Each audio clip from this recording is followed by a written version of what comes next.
হযরত মূসা আলাইহিস সালাম আল্লাহ তাআলাকে প্রশ্ন করলেন, আল্লাহ, তুমি যখন সম্প্রদায়ের উপর আযাব পাঠাও, ওই সম্প্রদায়ের মধ্যে তো অনেক ভালো মানুষ থাকে, তাহলে তাকেও কেন তুমি ধ্বংস করে দাও? আল্লাহ রাব্বুল আলামিন মূসা আলাইহিস সালামকে বললেন, বোঝার জন্য একটা কাহিনী ঘটালেন।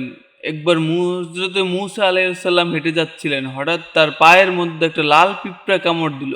মূসা আলাইহিস সালাম এমনিতে ছিলেন অনেক রাগী নবী, তিনি সেই পিঁপড়াটাকে মেরে ফেললেন, কিন্তু সেই একটা পিঁপড়া বিন্দুমাত্র ঠান্ডা হলো না।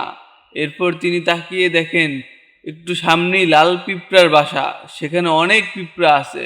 মূসা আলাইহিস সালাম পা দিয়ে পিষে সেই সমস্ত পিঁপড়াকে মেরে ফেললেন। তখন আল্লাহ তাআলা মূসা আলাইহিস সালামকে বললেন, মূসা, একটা পিঁপড়া কামড় দিয়েছে বলে তুমি সমস্ত পিঁপড়ার দলকে কেন মেরে? তখন মূসা আলাইহিস সালাম বুঝতে পারলেন কেন আল্লাহ তাআলা ভালো মন্দ সবাইকে একসাথে ধ্বংস করে দেন।